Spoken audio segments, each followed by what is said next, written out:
বিসমিল্লাহির রহমানির রহিম। প্রিয় বন্ধুরা, আমি রুবেল পাটোয়ারি সাগর, প্রযোজক পরিচালক, টেক সিকোয়েন্স প্রোডাকশন, টিএসপি এবং জেএস এন্টারটেইনমেন্ট। আমি সর্বপ্রথম শুকরিয়া জানাচ্ছি মহান রব্বুল আলামিনের দরবারে, যিনি আমার সৃষ্টিকর্তা, আমার পালনকর্তা, আমার রিজিকদাতা। মহান আল্লাহর অশেষ কৃপায় আজ আমি আপনাদের মাঝে কথা বলতে পারতেছি। প্রিয় বন্ধুরা, বিগত 2 দিন আগে আমি একটা কি বলবো আমি জানি না, আমি ব্রেন স্ট্রোকের সমস্যা হয় আমার প্রিয় কর্মস্থল নিট এশিয়া গ্রুপে কর্মরত অবস্থায় আমি হঠাৎ করে আমার শরীরের কিছু ত্রুটি বা সমস্যা দেখা দেয়। যেমন আমি ডান চোখে কম দেখি, কোনো কিছু স্মরণ করতে পারি না, ডান সাইডটা আমার অবশ হয়ে যায়, এরকম হয়ে যায়। পরবর্তীতে আমি ছুটি নিয়ে চলে আসি বাসায়। তারপর পরবর্তী দিন আবার আমি আমার ফ্যাক্টরিতে যাই, অফিসে যাই, এবং ডাক্তারের শরণাপন্ন হওয়ার পরে ডাক্তার আমার প্রেশার সব কিছু দেখে শুনে বুঝতে পারে যে আমার অবস্থা খুবই বিপজ্জনক। তারপর আমাকে হসপিটালে রেফারেন্স করেন। আমি ল্যাব 1 ডায়াগনস্টিক সেন্টারে যাই ডক্টর উত্তম কুমারের শরণাপন্ন হয়ে। আলহামদুলিল্লাহ, ওনার চিকিৎসায় আমি আজ মোটামুটি একটু সুস্থ। আল্লাহর অশেষ কৃপায়, মহান রব্বুল আলামিনের অশেষ করুণায় আমি আজ মোটামুটি একটু সুস্থ আছি। আমার যে সমস্যাটা হয় সেটা হচ্ছে আমি কথা আমার আওলায় যায় এবং আমি কোনো কিছু স্মরণ করতে পারি না, মনে করতে পারি না, এরকম পর্যায়ে চলে গেছে। বিগত 5-6 বছর আগেও আমার এরকম হয়েছিল, প্রায় 7 বছর আগে। আমি অত্যন্ত অধিক পরিমাণে ডিপ্রেশনে ভুগি এবং প্রচুর পরিমাণে টেনশন করার পরে আমার এই অবস্থাটা হয় যে আমি স্ট্রোক করি প্রথম ওইখানেই। সেখানেও আল্লাহ তাআলার অশেষ কৃপা আমি ডাক্তারের চিকিৎসায় সুস্থতা লাভ করি। তো বিগত 2 দিন আগেও আমার একই অবস্থা হয়।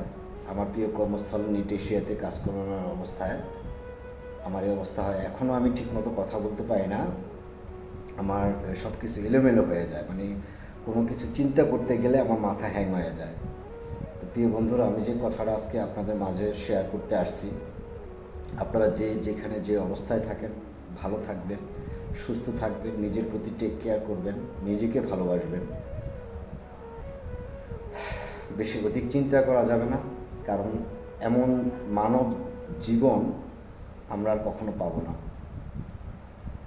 সো আমাদের এই জীবনটাকে নিজেদের মতো করে ভালোবাসতে হবে, নিজেদের মতো করে বাঁচতে হবে, স্বপ্নগুলোকে সাজাতে হবে। আমি যে কথাটা বলতে চাচ্ছি, আমি রুবেল পাটোয়ারি সাগর, প্রযোজক পরিচালক, টেক সিকোয়েন্স প্রোডাকশন, টিএসপি এবং জেএস এন্টারটেইনমেন্ট। আমার লাইফে, আমার জীবনে কেউ আমাকে কখনো সাপোর্ট করে নাই, সহযোগিতা করে নাই। বিশেষ করে আমার রক্তের বা আমার আমার কাছের মানুষগুলো আমাকে ছেড়ে চলে যায়। আমি যাকে ভালোবাসছি, যাকে বিশ্বাস করছি বেশি, সেই আমাকে আঘাত দিয়ে চলে যায়। আমি যে ডালে বাসা বাঁধি সেই ডালটাই আমার ভেঙে যায়। আমাকে কেউ কখনো বোঝার চেষ্টা করেনি আমার ভিতরে কী ধরনের প্রতিভা আছে, কেউ জাস্টিফাই করেনি। আমি কি চাই কখনো কেউ বোঝার চেষ্টা করেনি। আমার সবসময় চাওয়া ছিল একসাথে থাকা, হাসি খুশি থাকা, ভালোবাসা, ভালো লাগা নিয়ে বেঁচে থাকা। কিন্তু আমার চাওয়াগুলো কখনো কেউ বোঝে নেই। আমি যাকেই ভালোবাসছি, যাকেই বেশি আপন ভাবি, সে ছেলে হোক আর নারী হোক, কখনো আমাকে বোঝে নেই। সবসময় নিজের প্রতি অবহেলা করে গেছি, অন্যের কথা ভাবছি।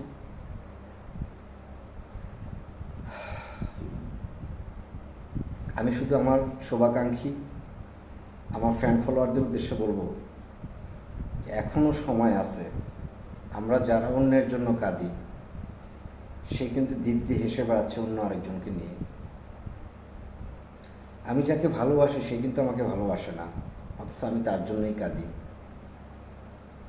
তার জন্য নিজের ক্ষতি করি, নিজের সময় নষ্ট করি, নিজের স্বপ্নগুলোকে ভেঙে দিই। আর যার জন্য কাঁদি, যাকে নিয়ে ভাবি, সেই মানুষটা দীপ্তি হেসে বেড়াচ্ছে, অন্যকে নিয়ে ভালো আছে, ফুর্তি করে বেড়াচ্ছে।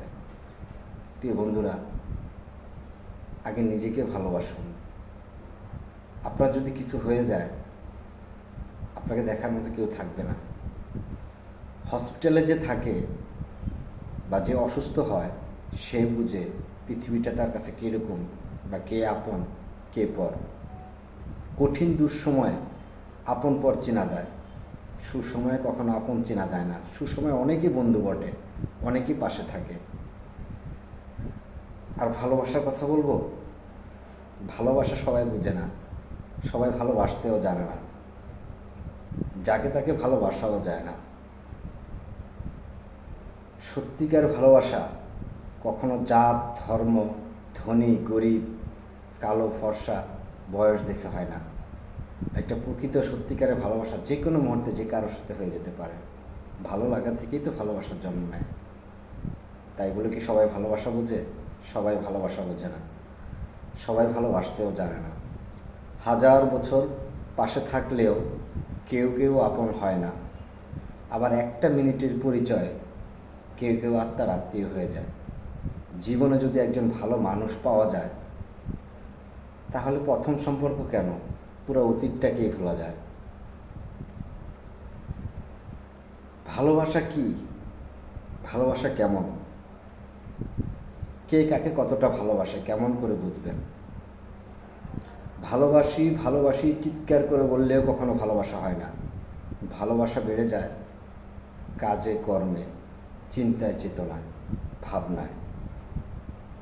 যে যাকে ভালোবাসে তার সবটুকু উজাড় করে দিয়ে ভালোবাসে। ভালোবাসার মানুষটিকে ভালোবেসে ভালো রাখতে জানে, কখনো কষ্ট দিতে জানে না। আর মিথ্যা ভালোবাসা ছেড়ে যাওয়ার জন্য হাজারটা কারণ খোঁজে, আর প্রকৃত ভালোবাসা থেকে যাওয়ার জন্য একটা কারণ খোঁজে। এই সমাজে নারী মায়ের জাতি, নারী অর্ধাঙ্গিনী, নারী প্রিয়জন, আবার সেই নারী কালনাগিনী। সবাই নারী হতে পারে না। নারীর কারণে একজন পুরুষের জীবনে উন্নতি হয়, সফলতা আসে, শূন্য থেকে ঘুরে দাঁড়ায়। আবার নারীর কারণে সফল পুরুষ ধ্বংস হয়। সবাই কি নারী হতে পারে? কিছু কিছু নারী কালনাগিনীও হয়। আমার লাইফে অনেকে আসছে, চলেও গেছে। ভেবেছিলাম হয়তো এবার ঘুরে দাঁড়াবো, এবার আমার পাশে কেউ একজন থাকবে, আমাকে উৎসাহ দেবে, অনুপ্রেরণা দেবে, ভালোবাসা দিয়ে আগলে রাখবে, আমি শাসন করব, আদর করব। কিন্তু থাকলো না, ভালোবাসাটা বুঝলো না। সত্যি বলতে কি, যে পাখি ঘর বোঝে না, উড়ে বেড়ায় বন বাদরে, মিছে কেন তার জন্য নিজের সময় নষ্ট করব? সে তো ঘরই বোঝে না, সে তো ভালোবাসাই বোঝে না। প্রিয় বন্ধুরা, নিজেকে ভালোবাসুন, নিজের যত্ন নেন।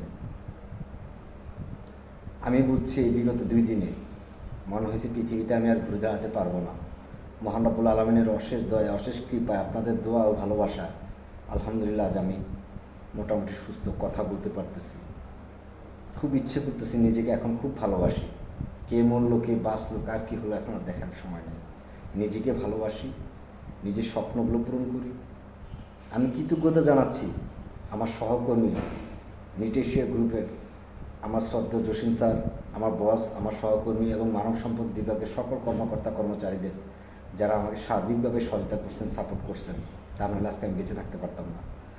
নিট এশিয়া গ্রুপের ডাক্তার যারা আছেন, সকলের প্রতি আমি কৃতজ্ঞতা জানাচ্ছি। বিশেষ করে পলাশ বস সহ যারা আছেন, সকলের প্রতি কৃতজ্ঞতা জানাচ্ছি। সঠিক সময় সঠিক চিকিৎসাটা আমাকে দিয়েছেন, আমি চিরকৃতজ্ঞতা জানাচ্ছি আপনাদের প্রতি। অন্তরস্থল থেকে আপনাদের প্রতি, সকলের প্রতি ভালোবাসা। সবাই ভালো থাকবেন, সুস্থ থাকবেন, এই দোয়াই কামনা করি। আমার জন্য দোয়া করবেন সবাই। ভালোবাসার জয় হোক, সত্যের জয় হোক, মানবতার জয় হোক, ভালো মানুষগুলো বেঁচে থাকুক। আমি দোয়া করি আমার জীবন